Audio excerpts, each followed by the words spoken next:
Muy buenas tardes, muy buenas noches, muy buenos días, como todos los sábados, por las pasadas 14 temporadas, 7 años, y en el episodio número 4 de esta 14ª temporada, estamos aquí en el Club de Lectores para compartir el devenir de la literatura puertorriqueña, encontrando gente siempre fabulosa, gente que uno dice, caramba, me tocaste la puerta, te encuentro, y queremos compartir. En esta jornada de El Pozo Antillano y Pasillo del Sur Editores, gracias a Paola Estela por la producción, que les habla Daniel Nina, y tenemos una compañera colega de la Universidad de Puerto Rico, la profesora hoy retirada Carmen Minerva Ramos. ¿Cómo usted está? Muy bien, muchas gracias. Buenas tardes, buenas noches, buenos días. Que planificamos esto hace como 6 meses atrás y me dijo 6 meses atrás que sí que venía, y esta mañana cuando se lo recalqué me dijo que también venía. Así que la organización mía nos va a llevar lejos en la vida, pero yo sé que estamos en la resistencia. En una semana que no podemos pasar por alto, más allá del asesinato de Charlie Kirk, más allá del despido horrible de Jimmy Kimmel, es la violación continua al ejercicio de la primera enmienda que tienen todos los ciudadanos americanos, pero también los colonizados de Puerto Rico, de poder expresarse libre del temor de que haya una injerencia del Estado. Pues tal parece que eso no es verdad. Si usted se expresa mucho a los Charlie Kirk, lo matan. Eso está mal. Si usted se expresa mucho por la televisión a los Jimmy Kimmel, también lo votan. Pues entonces no sé qué vamos a hacer, porque no tengo opciones. Yo quiero seguir protestando y le invito a la gente que sigan protestando y que no tengan miedo de protestar. No, ni porque los van a matar, no hay que matar a nadie por el ejercicio de su libertad de expresión, a nadie. Pero tampoco hay que despedir a nadie por el ejercicio de su libertad de expresión. Y estamos en una coyuntura muy complicada que, como dicen, cuando hay catarro en Estados Unidos, aquí hay alergia, cuando allá hay pulmonía, aquí hay COVID. Así que lo que está pasando en Estados Unidos no es algo que me pone en una posición de indiferencia. Yo tengo que estar muy pendiente de lo que pasa allá, pues tiene consecuencias. Y nosotros nos dedicamos a administrar palabras. A eso es lo que nos dedicamos todos los días en El Pozo Antillano, en la editorial Pasillo del Sur, con la escritora que está aquí con nosotros hoy, administración de palabras. Y si ahora tenemos que estar pensando que si pongo algo por escrito me van a censurar o me van a pegar un tiro, pues la cosa está muy mal. Así que la libertad de expresión para todo el mundo, para los buenos y para los menos buenos. ¿Saben? Todo el mundo tiene derecho a la libertad de expresión y compartir sus ideas, y nadie nos puede censurar. Con esa intro y en solidaridad con el pueblo gazatí, estamos hartos del genocidio que pasa por allí. Ay, bendito, perdóname, Carmen, pero es que me tenía que desahogar hoy. Vamos a empezar hablando de la nueva novela que tiene 2 títulos. Y ella me explicó porque es que ella era profesora de educación y me va a corregir. ¿Español? Sí. Entonces, pero yo tengo libertad de culto aquí. La transgresora que habita en mí, la nueva obra 2024 que me habita, de Carmen Minerva Ramos, su ópera prima, pero también tiene un subtítulo, La puta que me habita, pero ya me explico que cuando se tacha ya no se dice transgresora. La transgresora que me habita. La transgresora que me habita, y es un buen título, pero tengo que también decir algo que ya lo voy a decir, que esta es la vieja portada, porque viene una nueva portada, el 5 de octubre es la nueva portada. El 3 de octubre se presenta en la librería Casa Norberto a las 6:30 de la tarde. Allí va a ser la revelación de portada. Obviamente vamos a estar compartiendo con el público que asista y vamos a estar firmando libros a todas aquellas personas que ya la tienen y no se la firmé porque la compraron en otro momento. Pueden pasar y con gusto se la firmo, y los que no la tienen pues la pueden comprar con la portada nueva y con gusto también se la vamos a firmar. Las firmas son importantes. Vamos a comenzar esta entrevista con la compañera. Y siempre empezamos por un poco conocer la gente. Me hizo una historia de vida que me encantó, pero no sé si quieres empezar por ahí. Cuéntame quién eres tú. Vamos a empezar por ahí. O sea, yo nací aquí, yo me dediqué a estudiar esto. Puedes contarme el capítulo que me contaste.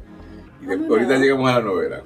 Pues soy una riopedrense, criada, nacida, criada y obviamente todavía residente aquí en el área de Río Piedras, en uno de sus barrios más emblemáticos, Cupey. Río Piedras tiene una historia riquísima que muy poca gente conoce. Río Piedras era uno de los pueblos más ricos que tenía el país y que pues en 1951 lo anexaron a San Juan para que entonces la capital de verdad tuviera riqueza y más poder. Así que yo vengo de esa raíz. Yo nazco en el 1959, pero ya tenía familia radicada aquí y es parte de lo que cuento en la novela.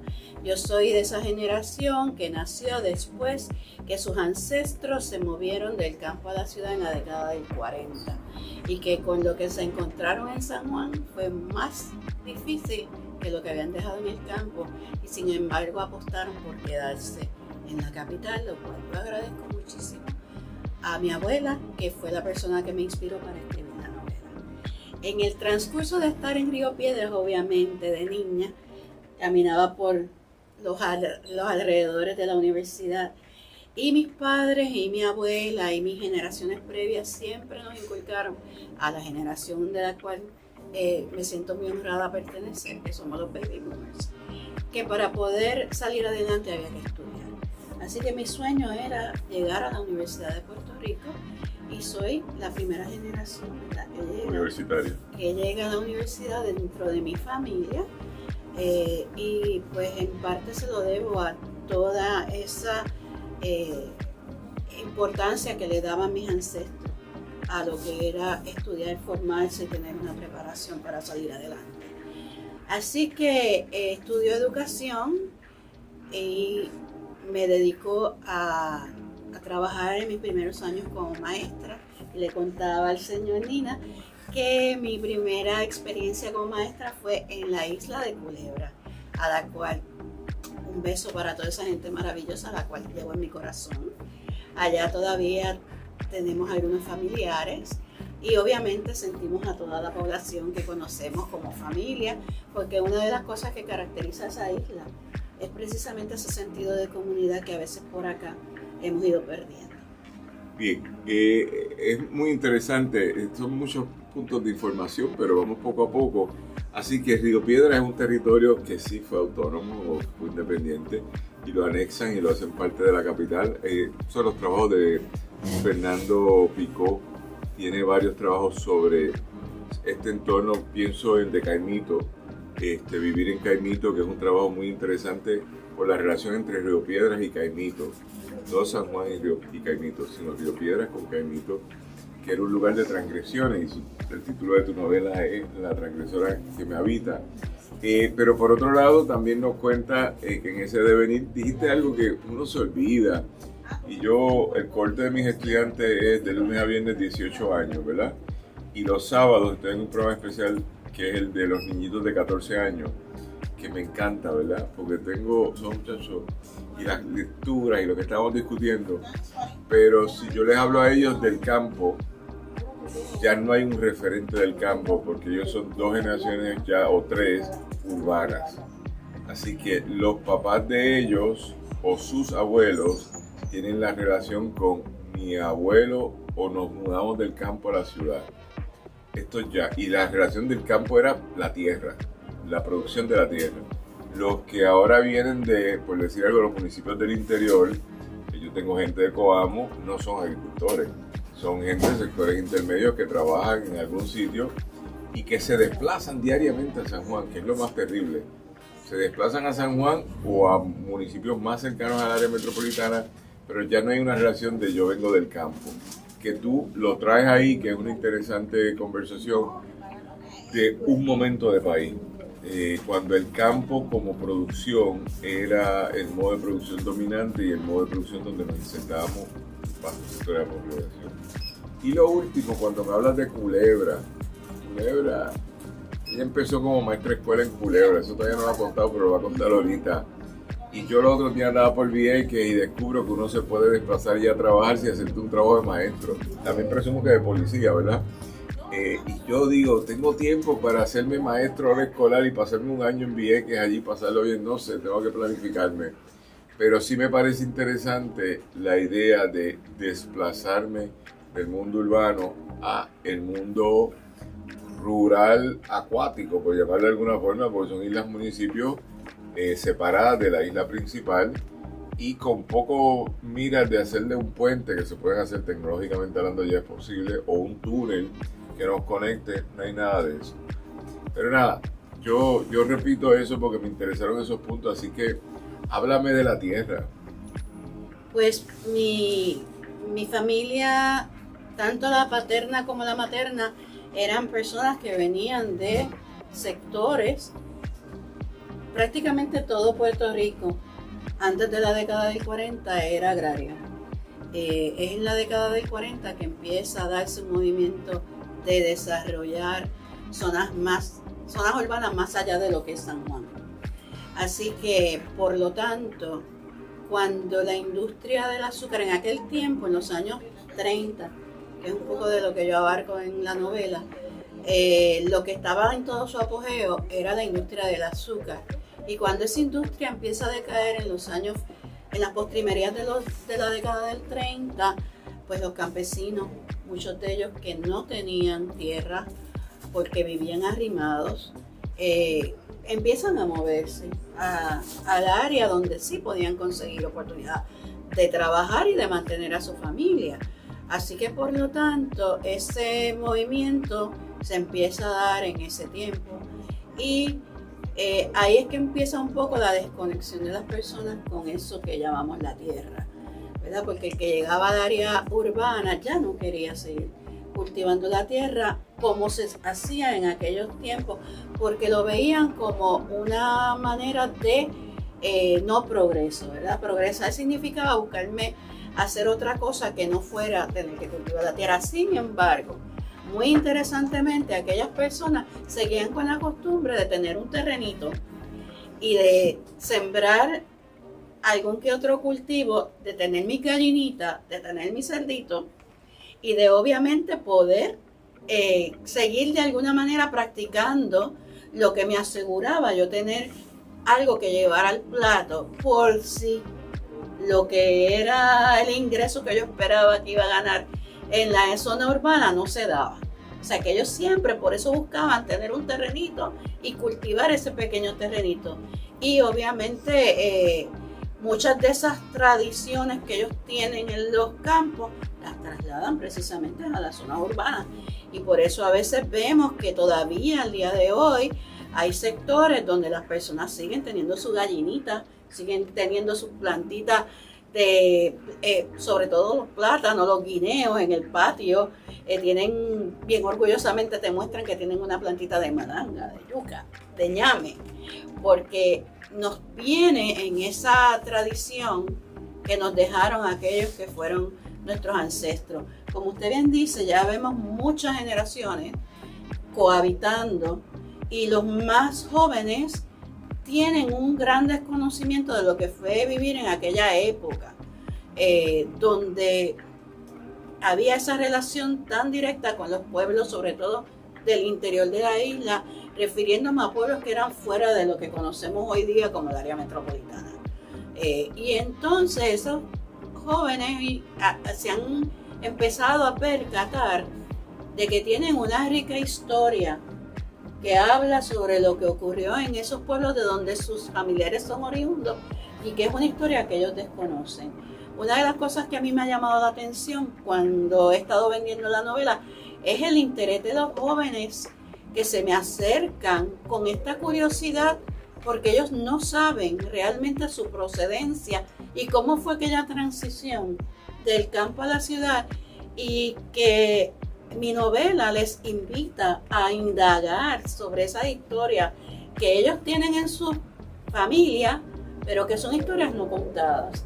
Y una exhortación que yo hago en esta novela es precisamente a volver a esas historias y conocer cuáles son esas raíces que nosotros tenemos, porque si tú naciste de los 90 para acá, tienes algún abuelo o bisabuelo que vino de algún pueblo del interior de la isla, porque el área metropolitana apenas tiene 50, 60 años. Si tú naciste en los 90, por los 90, 2000, 2010, todavía te debe quedar algún familiar que llegó en la época de transición del 40 al 60 a la zona metropolitana y tienes alguna raíz que viene del campo.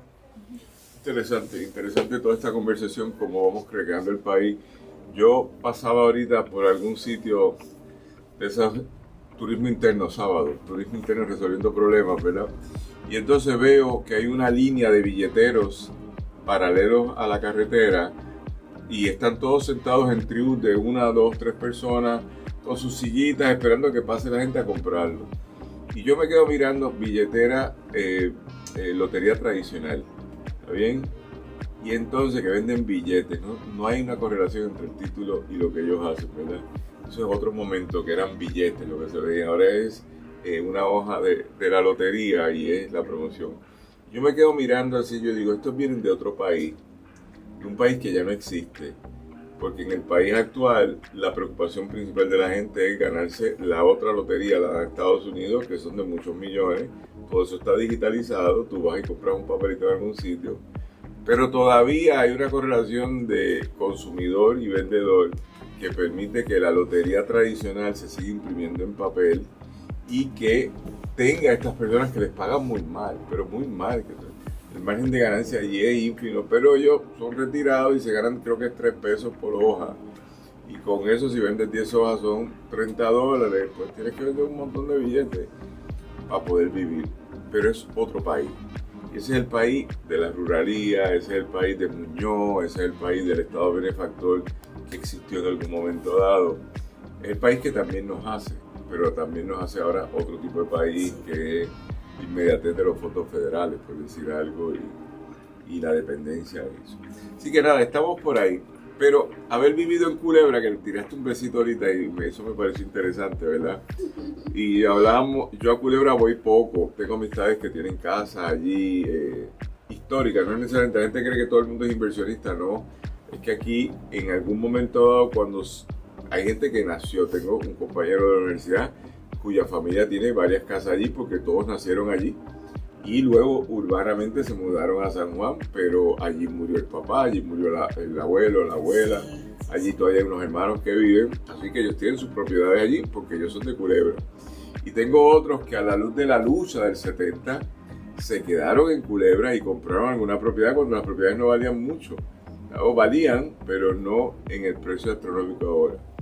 Y luego estamos los más recientes, esto y lo otro, pero yo con Culebra tengo una relación no de falta de empatía, sino de desconocimiento, me parece más pequeño, me gusta más Vieques, pero descubro que se puede ir uno a trabajar allí si se dedica a ser empleado público, porque nadie se quiere ir para allá.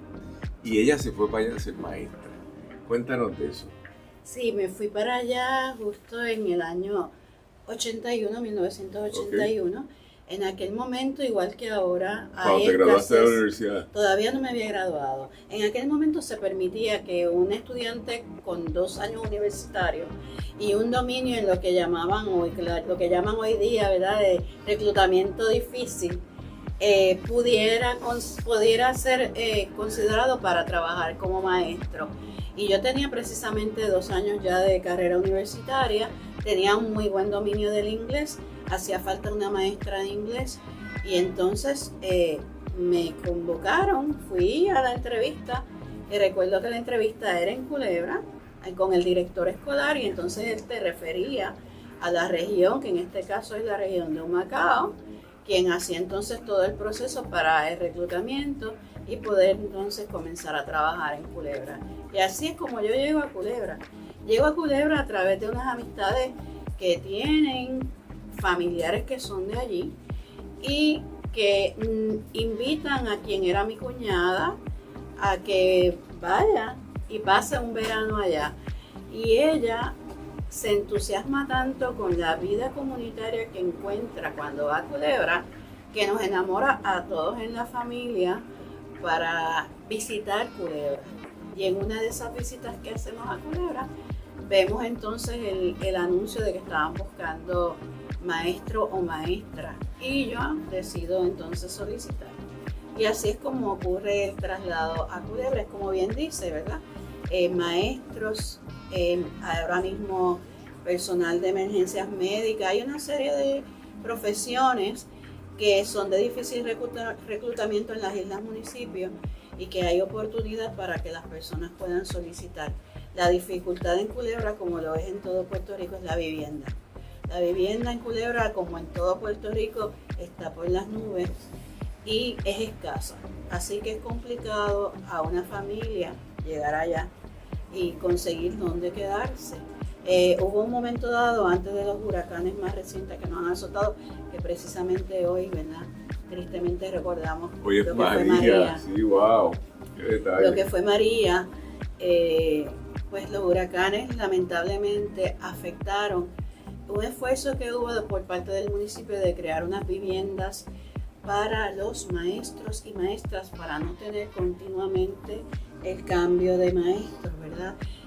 Culebra se usaba mucho como trampolín en la época en que yo fui, que fueron los años 80, donde el maestro solicitaba allá y si a los 3 meses o 4 le surgía una oportunidad acá en la Isla Grande, como ellos suelen llamarla, pues se iban y dejaban a mitad del curso escolar y eso era una continua situación que ocurría y decidieron el municipio crear estas casitas para los maestros. Lamentablemente los huracanes los afectaron y pues Culebra no tiene tanto recurso económico, depende mucho de que haya otro tipo de inversión para poder reparar esas viviendas. Entiendo que esta última administración está en la de tratar de volver a restaurar esas casas para que los maestros y maestras que quieran trabajar en Culebra por lo menos puedan terminar el año escolar y no estén en ese continuo movimiento. En mi caso fue distinto porque en mi caso nos gustaba tanto Culebra que nosotros decidimos, a pesar de todas las situaciones con las que nos encontramos, decidimos echar raíces allí.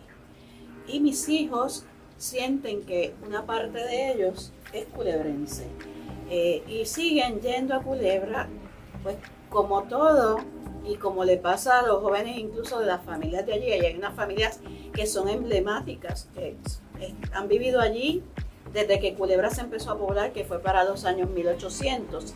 Desde que Culebra se empezó a poblar, llegaron estas familias allí. Y estas familias, pues lamentablemente han ido viendo cómo sus hijos, nietos, se tienen que ir porque no hay trabajo, no hay oportunidad de crecimiento. Y muchos de esos jóvenes se vienen para acá, para la Isla Grande a estudiar. Y entonces, pues no regresan, ¿verdad? Y es el caso, en este caso de mis hijos. Mis hijos, pues, obviamente nos vinimos para San Juan para que ellos pudieran tener otras oportunidades de desarrollo educativo y profesional, pero siguen yendo a Culebra cada vez que tienen una oportunidad. Siguen colaborando con todos los movimientos comunitarios que se dan en Culebra y esta servidora también, en la medida en que puede, pues también colabora y siempre lo menciono, ¿verdad? Siempre hablo de la querida isla de Culebra porque tengo estudiantes que al día de hoy ya son abuelos y todavía donde quiera que me ven, el Miss Ramos y mencionar la palabra Miss Ramos para ellos es sumamente especial, como lo es para mí cuando se me acercan y me dicen que son de Culebra. Qué bien, qué interesante eso y la relación de tus hijos que nacieron en Culebra. Una de ellas se engendró en Culebra. Lamentablemente no nació en Culebra porque Culebra no tiene hospital y por lo tanto toda persona embarazada en aquellos tiempos tenía que venir a parir a Fajardo o al área de San Juan y verdad, yo vine a parir acá, pero sí, prácticamente mi hija desde bebecita, ya a los 3 días estábamos montadas en la lancha para regresarnos a Culebra y ellos si sus primeros años de vida los pasamos en Culebra. Sí, dentro de esa conversación, ese problema afecta también a Vieques, sí, que ahora están tratando de acabar el hospital.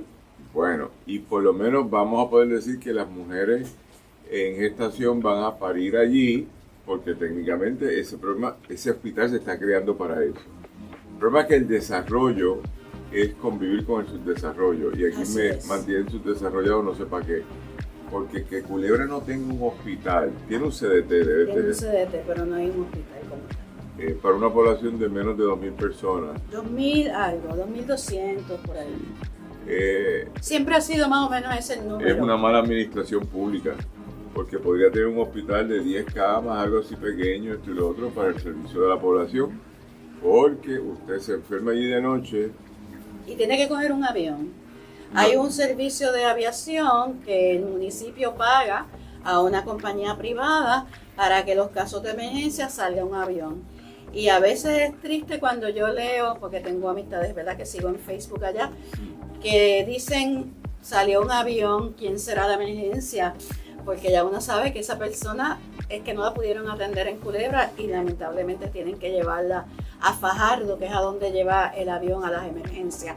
Y entonces ya hay una coordinación para que el hospital de Fajardo tenga la ambulancia en el aeropuerto esperando, en el aeropuerto de Ceiba, que conste, porque cambiaron el aeropuerto de Fajardo para Ceiba y entonces ahora tarda más en llegar una emergencia hasta el hospital de Fajardo, que es el que los recibe y los atiende.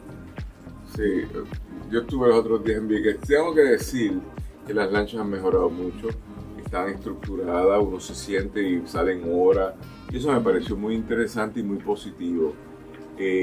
Lo que no me gusta es lo otro que usted está diciendo, que nos hemos olvidado de las dos islas municipios y son territorios del abandono. Y en Vieques, no he estado en Culebra, pero en Vieques, las opciones de los jóvenes es migrar, dedicarse a la venta de drogas, o en la alternativa quedarse mirando el techo, porque las alternativas son muy limitadas allí. Y entonces no hay un desarrollo sostenible ni una invitación a desarrollo sostenible de ninguna forma. Y usted tiene que tener capital para montar un proyecto, sea de kayak, sea de bicicleta, algo.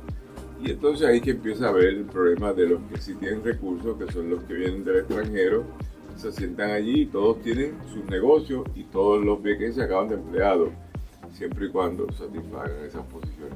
En Culebra pasa un poquito distinto, gracias, ¿verdad? Gracias al esfuerzo de muchos culebrenses. Sus hijos han empezado a desarrollar negocios y existe el Water Taxi, que precisamente es una chica que conozco y su esposo, que son culebrenses, quienes tienen ese servicio de Water Taxi y que llevan a turistas a las islas cercanas, ¿verdad? Los cayos cercanos, como la isla de Culebrita, que es la que tiene el faro, y como es el Luis Peña, que es uno de los islotes que está cercano también a la isla de Culebra.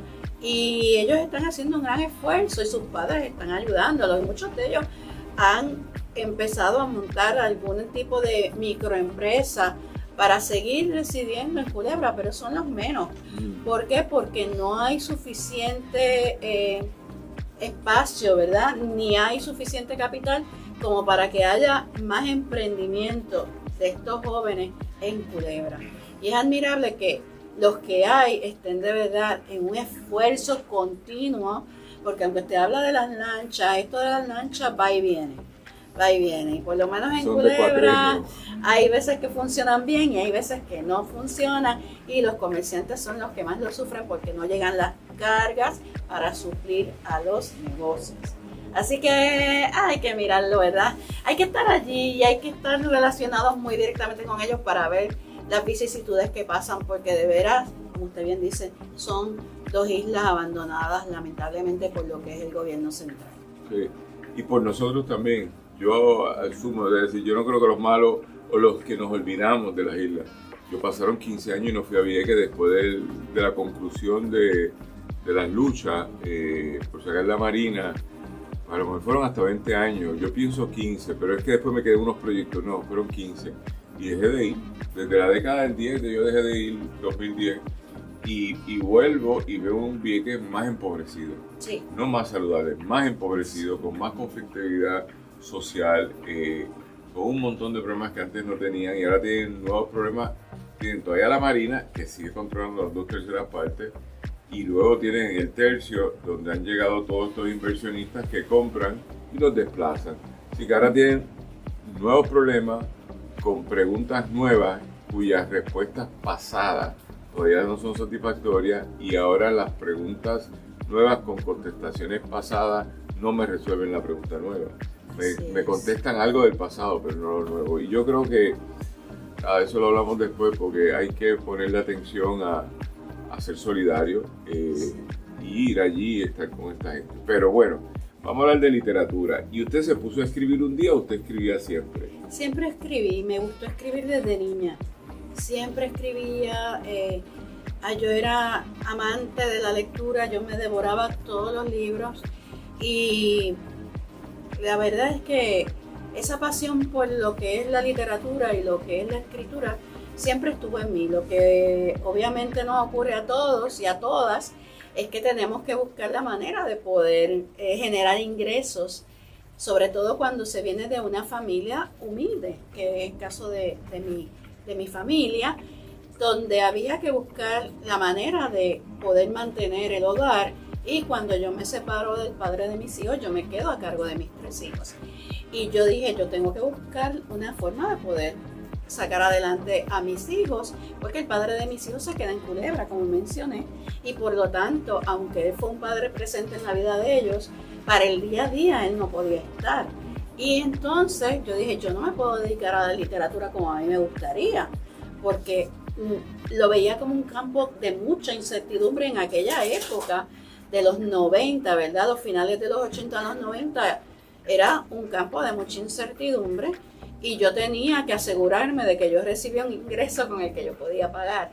Así que por lo tanto siempre escribía para mí, siempre escribía para cosas de compañeros y compañeras que identificaban que yo tenía ese talento, pero nunca imaginé que llegaría a publicar. No es hasta que cuando hago la tesis doctoral, yo me voy a estudiar a España, yo estudio en Madrid, en la Universidad de Alcalá de Henares. Cuando yo estoy haciendo mi tesis doctoral, vuelvo y retomo lo que es el escribir con la frecuencia que se requiere para lograr hacer un documento publicable. Yo me aburría escribiendo la tesis doctoral por el lenguaje académico que la misma requiere. Así que por lo tanto decido que voy a alternar el lenguaje académico para la tesis con historias que yo recordaba de mi infancia, de mi niñez, que me habían contado. Y publico en aquel tiempo, eso fue para el principio de los 2000, estaban muy de boga los blogs en internet. Y yo me abrí un blog en aquel tiempo en internet en España. Por lo regular en aquella época todavía no había el nivel de globalización que tenemos hoy. Y el blog se quedó básicamente local. Aquí sí me leían en Puerto Rico mis familiares, las amistades más cercanas. Pero donde realmente el blog empezó a correr fue en España. Y me llamó mucho la atención que las historias que yo contaba de mi infancia, de mi niñez, que yo había escuchado a mi abuela contar o a mi tía abuela contar, hacía eco en las personas que vivían en España. Y al hacer eso, pues me llama mucho la atención y una persona que me leía y que me seguía me dice, ¿sabes qué? Tú puedes formar un libro con estas historias. Y ahí fue que se me prendió el bombillo. Pero obviamente yo regreso a trabajar, tengo que reintegrarme a mi trabajo, continúo mi trabajo y no es hasta que me retiro que entonces decido, pues mira, voy a retomar estas escrituras sueltas y voy a ver qué puedo hacer con ellas. Y se me ocurrió desarrollar una novela. Quizás por, ¿verdad?, el atrevimiento del principiante, no se me ocurrió hacerla relato o hacer otra cosa, sino que digo, yo me voy a zumbar con una novela. Y escribí la novela. Y entonces fue todo un proceso de tanteo y error, ¿verdad? De lo que requiere trabajar un documento como lo es una novela. Así que empiezo procesos de mentoría, procesos de buscar información, de ver cómo voy a trabajar todo este documento. Y me encuentro entonces con la editorial Ediciones en Serio, que es quien finalmente me le da forma a lo que está por aquí, ¿verdad? La novela que sale finalmente publicada el año pasado, en el 2024. Y entonces aprendo todo este proceso de montar un trabajo escrito en lo que es el formato novela. Y fue un proceso de mucho aprendizaje, un proceso que me disfruté, un proceso que me hizo darme cuenta cuánto amo la escritura, cuánto amo seguir leyendo, cuánto amo lo que publican nuestros autores y autoras puertorriqueños y descubro que hay muchísimos autores y autoras jóvenes que están en este mundo de lo que es la autopublicación y hay de todo. Hay trabajos excelentes y hay trabajos que no son tan excelentes, Pero a mí lo que me llama la atención es que aquí se decía que aquí no se leía ni se escribía, y llevo un año navegando en un mundo donde veo que cada vez hay más personas interesadas en escribir, en publicar y en dar a conocer sus trabajos, lo que me parece maravilloso. Sí, cuando uno se entra aquí, tenemos distintos registros de cuántos autores hay en Puerto Rico, gente con un libro o más. Yo pienso que deben rondar entre los 2.000 y pico a 3.000, con más hiperactividad o menos hiperactividad. No todo el mundo escribe, pero hay mucha gente que escribe. Y a mí lo que más me interesa a veces es el perfil de los escritores, es decir, dentro del PEN de Puerto Rico Internacional, que es una organización que hemos presidido y que estamos muy cercanos, tú y yo ahora mismo, porque estuvimos en la última asamblea para la elección de una nueva junta, y dentro de esa conversación ahí hay un perfil de escritores. Ahí no es el único, ese es un perfil de escritores, de gente que está escribiendo y diciendo cosas muy interesantes. Pero también hay otro perfil de escritores que están diciendo cosas interesantes que no pertenecen a ese gremio. Y yo, por proyectos que tenemos como el Congreso Nacional de Escritores, que es una organización de gremio, vamos visitando gente a lo largo de la isla, y aquí hay demasiado gestión escritural. Ahora bien, hay otro problema que tú traes que yo sí creo que hay que prestarle atención, es que por las peleas, por los desaires, por los sinsabores, muchos escritores y escritoras nacionales en Puerto Rico son autopublicados. Y eso no es bueno ni es malo, es simplemente un gaje de ese oficio que la gente se autopublica, que tiene otras consecuencias, y etcétera. Y entonces, dentro de eso, mira cómo te estamos mostrando, te hemos pedido un cafecito. ¿Está bien? Ay, nos van a traer un café, así que viene por ahí, cortesía Gracias. de Norberto González, donde nos encontramos, y en Río Piedras. Pero entonces vienen otros problemas asociados con la autopublicación, que es la distribución, que es la presencia. Y entonces estamos aquí en Norberto González, que es una librería solidaria con los escritores, pero no todo el mundo es solidario, y no te pagan, te dejan los libros allí y tú tienes que estar viniendo para acomodarlo, para que tenga una visibilidad. El libro es como un hamburger. O sea, el proceso de escribir es una cosa, el trasiego del libro es como un hamburger.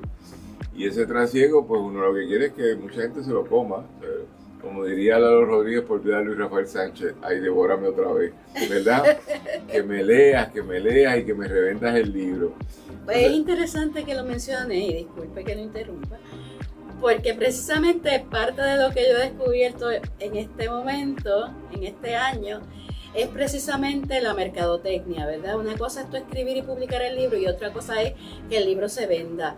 Y yo he tenido que hacer lo que hacía quizá en otro momento mi mamá, mi abuela, que era que iban casa por casa vendiendo cosas.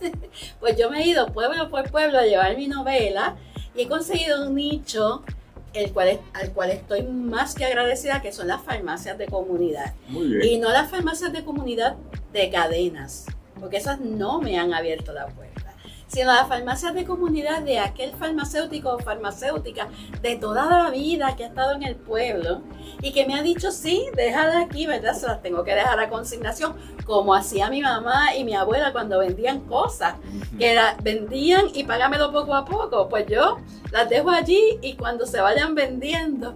Y he descubierto ese nicho, pero ha sido tirarme por la isla, y entonces estoy redescubriendo el país. Y yo digo, es mi aventura ir a volver a conocer todos los pueblos de la isla, que han cambiado muchísimo desde que yo los llevaba a mis niños para que conocieran sus pueblos antes de salir de Puerto Rico. Yo quería que ellos conocieran todos los pueblos de la isla, eso fue una meta que me propuse. Pues ahora estoy volviendo a descubrir esos pueblos que han cambiado y encontrando estas farmacias de comunidad que me han dicho, sí, aquí la puedes dejar. ¿Por qué? Porque yo quiero que la novela llegue a la gente que no puede llegar a San Juan. La mayoría de las librerías están en el área metropolitana. Entonces las librerías que hay en algunos pueblos son librerías con, ¿verdad?, su línea de trabajo, que no necesariamente por el título que tiene mi novela le dan un espacio. Así que yo me he tenido que mover a lugares donde la persona puede entender que el título de mi novela no tiene nada que ver con lo que la palabra tiene como connotación. sino que tiene que ver con una historia de país que vale la pena conocer. Y mucha gente en los pueblos, en esas farmacias de comunidad, me han abierto la puerta y ha llegado la novela a esas personas. Y tengo que agradecer a esos lectores y lectoras de esos pueblos, por ejemplo, San Sebastián, Moca, Yauco, Mayagüez, que tengo una farmacéutica en Mayagüez, que ya me ha pedido, voy para la tercera vez que le llevo novelas, porque ella leyó la novela y está enamorada de ella y me la auspicia y me la pone allí de frente para que la gente la vea y habla de la novela. Encontrar gente así te hace volver a tener esperanza, pero es un trabajo de mucho esfuerzo. No todo el mundo que publica, que escribe, puede darse el lujo de hacer lo que yo estoy haciendo yo porque estoy retirada. Pero conozco muchos autores jóvenes que tienen que hacer otros trabajos, que son profesores, que tienen otras ocupaciones. Conozco unos que trabajan en una farmacia, tienen un trabajo de 8 a 5. No se pueden tirar por ahí a vender los libros. Y por lo tanto es bien complicado que se den a conocer, ¿verdad? Como bien señala, una cosa es el publicar y otra cosa es el devórame. Son muy diferentes y hay que buscar estrategias para poder entonces darse a conocer, sobre todo cuando no eres conocido en este mundo de lo que son los libros. Sí, lo que pasa es que la creatividad del libro no yace solo en su redacción. Me senté a escribir un libro y saqué una novela que a mí me satisface. Yace también en la capacidad de mercadear de forma innovadora algo que para la gran mayoría de la población no es necesario. Comprar un libro no es necesario. Necesario es comprar comida en la casa. Exacto. Necesario es comprar las medicinas que necesito. Necesario es ir a recibir un cuidado médico que me cuesta.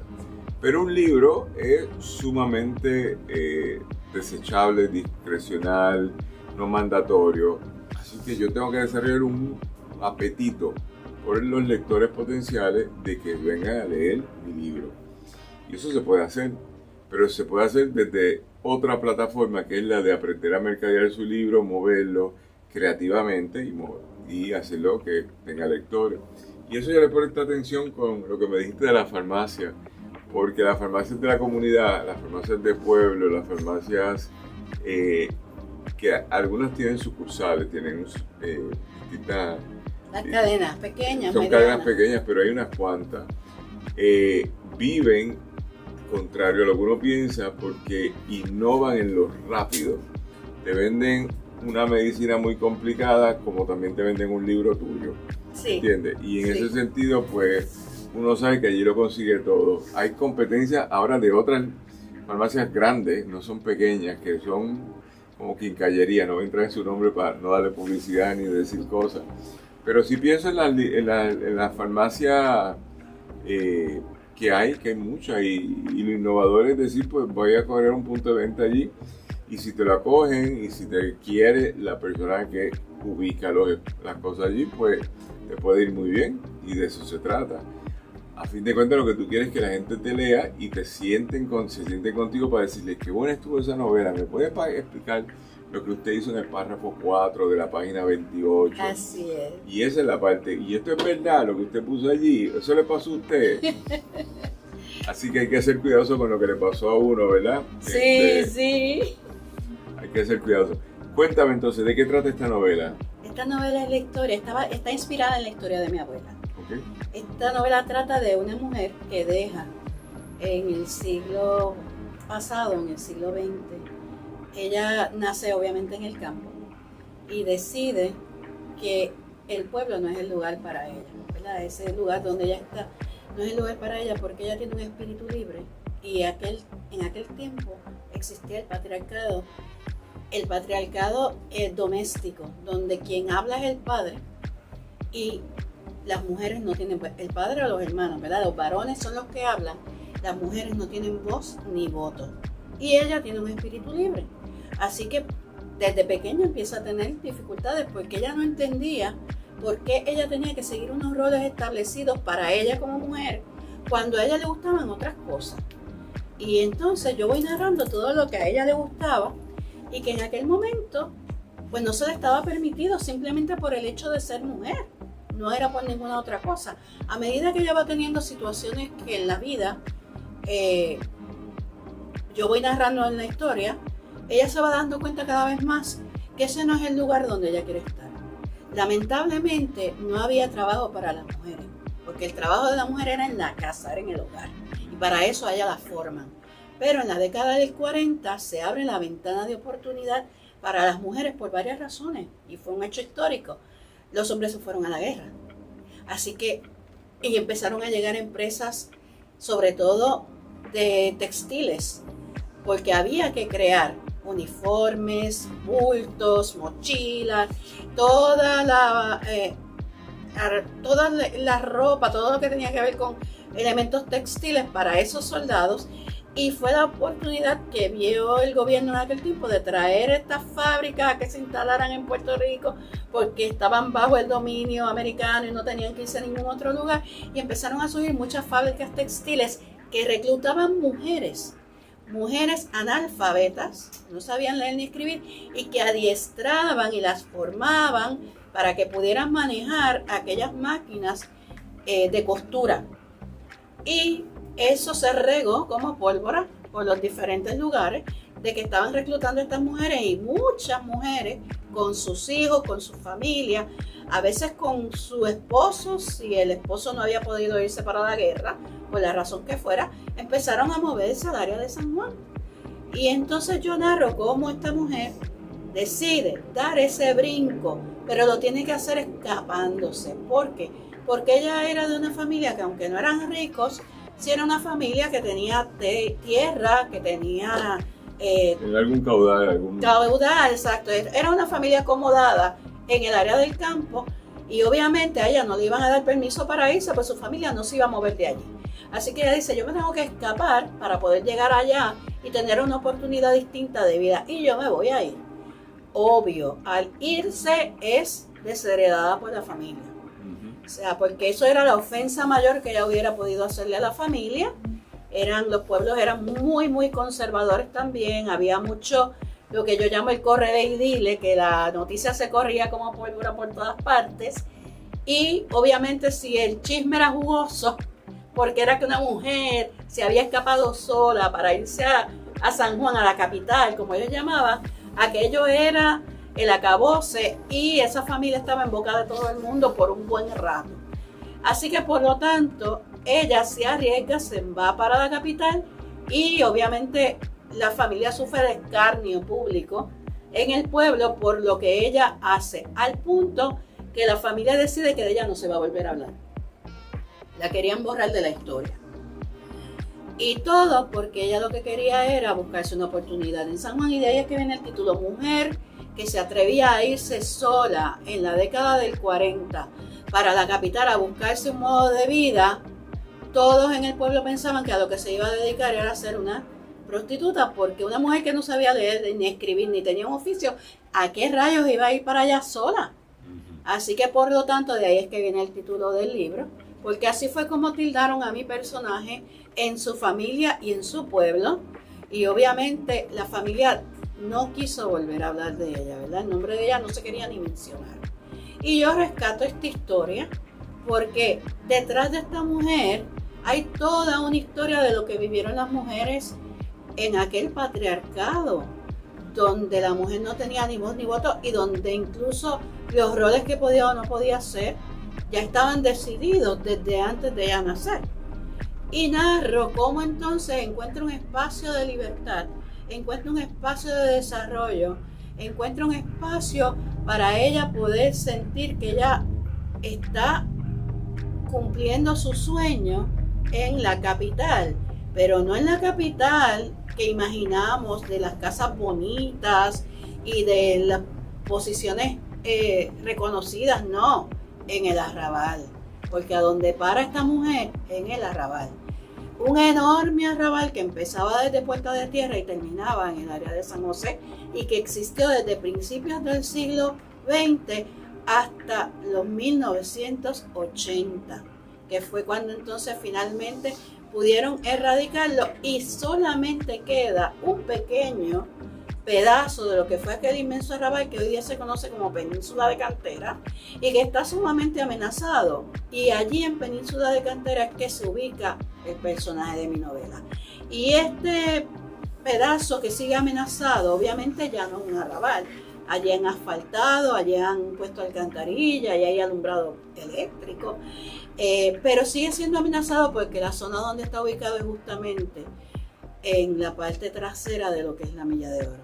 Así que esos terrenos hoy día valen un dineral, y allí yo hablo también, no lo hablo en la novela, pero cada vez que explico esto comento que allí existe un movimiento, ¿verdad? Que es el G8, Península de Cantera, el proyecto de Península de Cantera, que intenta mantener ese terreno para los que nacieron, se criaron y siguen viviendo allí, que todavía son muchos. Y de allí ha salido gente maravillosa, de allí ha salido músicos, de allí ha salido arquitectos, de allí ha salido de todo. Pero esa historia la hemos ido olvidando.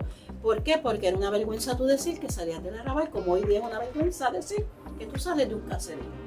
Y por lo tanto esa historia se va olvidando, se va desconociendo, y sin embargo es una historia de la que tenemos que sentirnos más que orgullosos. No hay por qué avergonzarse de haber venido de un pueblo humilde, de haber venido de una familia humilde. Al contrario, hay que darle gracias.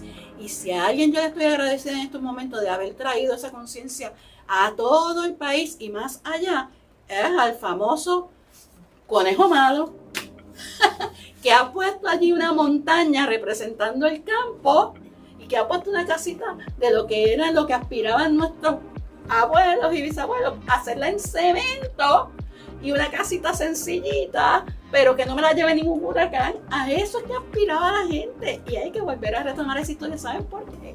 Porque eso somos. Es inevitable no hablar de Bad Bunny en este país en este momento, es inevitable. El que tenga un boleto de más que me lo quiera regalar, yo me lo llevo. Tengo uno para ir al cine, a verlo en el cine, pero yo quiero ir presencial y nadie quiere, y todo el mundo consigue boleto y nadie me quiere donar uno, ¿entiendes? Yo tampoco he conseguido ninguno. No, y mira, aquí hice todas las filas esto y no llegué, pero sí todavía habían hoy, estaban regalando boletos para ir al Coliseo, pero bueno.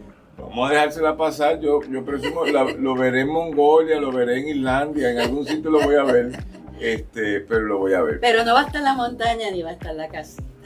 No, pero está bien, pero va a estar la nostalgia, él ha hecho un concierto de la nostalgia y eso le ha quedado bien. Pero fíjate... y no es solo la nostalgia, es nuestra historia de país, sí. Realmente es nuestra historia de país, que no podemos olvidar, que la modernidad no puede arrancárnosla, porque dejaríamos de ser quienes somos. Pero ahí yo no hablo de Bad Bunny, sino hablo de tu trabajo, porque yo estoy claro de que Bad Bunny tomó ventaja de todo lo que nosotros hacemos diariamente. Así es. Que es valorar la identidad del país. Él no la descubrió, nosotros somos los que la tenemos diariamente, y dentro de esa conversación vamos adelantando, y él sirvió también para adelantar, y dentro de eso pues muy bien. Pero tú sabes, este trabajo tuyo y yo, porque coincidimos recientemente en la asamblea del PEN, nos empezamos a conocer y tú por alguna razón encontraste mi teléfono y bueno, lo tenías por eso, presumo. Y me enviaste ahí sobre este libro que está en una segunda reimpresión o segunda edición. Segunda edición. Y por eso es que viene con una nueva portada, y yo parto de la premisa, es como los trabajos de Ada Torres Toro, que acaba de rescatar en su nueva novela una historia sobre su abuela también. Creo que esto está chévere porque un día yo me puse a escribir novelas de salsa, y siempre lo digo, mi novela de salsa, las que sean, es la primera en el mundo. Y nosotros no somos tan salseros, porque no nos hemos dedicado a escribir más novelas de salsa. Así que todo lo que la gente haga para rememorar la historia de mi abuela, la historia de mi pasado, de mis ancestros, de mi memoria individual o colectiva, que me permita plasmarlo en un trabajo literario llamado novela, bajo el formato que usted escriba, es un adelanto. Y es un adelanto porque me contrarresta los procesos de invisibilización, los procesos de marginación, de exclusión. Me contrarresta a todos los inversionistas que se han querido quedar con Río Piedra, y que el Conejo también se ha dedicado a contrarrestarlo porque se ha puesto a comprar para pararlo. Pues muy bien, usted tiene el dinero, hágalo, ¿verdad? Pero nosotros tenemos que afirmar en una condición con el que tenemos que afirmar continuamente tantas cosas. Una, que estamos vivos, una, que pienso distinto a ti, pero una es que soy muy distinto a ti. Continuamente tengo que afirmarlo porque si no lo hago, pasan otras consecuencias. Estamos ya terminando con la compañera Carmen Minerva, y ese nombre, tú sabes que tiene distintos orígenes, pero las hermanas Mirabal, una era Minerva, ¿verdad? No sé. Y entonces yo le escucho así un nombre de tanta profundidad, ¿verdad? Y dentro de eso, me dices que vas a presentar esto el 3 de octubre. En Casa Norberto. En Casa Norberto, que es la hermana mayor o la madre o la hija de donde estamos Librería aquí. Norberto González. De Librería Norberto González en Río Piedra, que es la gran librería histórica, y que vas a estar allí el viernes 3 a las 6:30 de la tarde, y eso debe ser muy chévere. Nosotros ese día tenemos unos inventos en la universidad, que es un congreso de literatura de salsa, y vamos a estar 2 días hablando de literatura de salsa, porque ya hay bastantes libros en todos los géneros sobre la literatura de la salsa, o sobre el género musical de la salsa, y eso hay que empezarlo, hay que hacer cosas, porque si no hacemos nada, no pasa nada. En otras palabras, si Benito no cogía la casita y la recreaba, es una casita más. En la polémica que hay en estos días han aparecido casitas iguales, el mismo plano lo tenía todo el mundo, ¿verdad? Y eso es así. ¿Qué vas a seguir escribiendo ahora? Pues viene, ¿verdad? Por ahí una parte que complementa las historias que se quedaron pendientes de personajes secundarios que también tienen sus historias, viene eso por ahí. También viene otro trabajo, estoy trabajando 3 proyectos a la vez, porque yo no me puedo dedicar a una sola cosa, como no me leo un solo libro. Yo me leo 2 o 3 a la vez, así que viene eso, vienen unos relatos también de historias insólitas, porque cuando estoy escribiendo esta novela hago la investigación genealógica. Y cuando hago la investigación genealógica descubro cada historia de cada personaje que es para escribir una propia novela de ese personaje. Pero lo quiero escribir como relatos, ¿verdad? Porque son muchos, son historias que también ocurrieron y que de veras nos dejan anonadados cuando las leemos, y que las tengo documentadas porque está en los documentos que encontré, ¿verdad? He encontrado actas de bautismo, de nacimiento, de matrimonio, he encontrado fichas policíacas, he encontrado tantas cosas en esta búsqueda para asegurarme que lo que estaba escribiendo para mi novela coincidía en el momento histórico en el cual la ubico, que pues me da para escribir también los relatos. Así que ese es otro proyecto que tengo. Y tengo un tercer proyecto que va un poco en la línea de lo que menciona, de lo que es la salsa, pero lo que vivieron unas hermanas en ese tiempo, que fue cuando vino el boom de los salones de baile en Puerto Rico para la salsa romántica, de estos que hoy día, ¿verdad?, son los veteranos. De Luis Enrique, de Jenny Rivera, Gilbertito, Eddie Santiago, el chico que es de apellido Rivera, el jovencito, Jerry Rivera, un poco en esa época, ¿verdad? El Willy Rosario, que abrió su club, que estaba en Atorrey, el Chateau, que aquello era famosísimo. Yo bailé en el Chateau mucho. Esos salones de baile, pues un poco por ahí viene la próxima historia. Bueno, antes de concluir, le damos las gracias a Iris Miranda por habernos apoyado, como lo he hecho por muchos años, a la compañera Aida Mendoza, a la compañera Astrid Soto, a la compañera Elsa Tió, a la compañera Astrid Guerra y a Irán Lozada. Son gente que nos apoyan económicamente con pautas que se hacen y se publican en distintos formatos de nuestras plataformas. Le damos las gracias, y le damos las gracias a la compañera, un libro sobre ¿bailas conmigo? ¿Quieres bailar?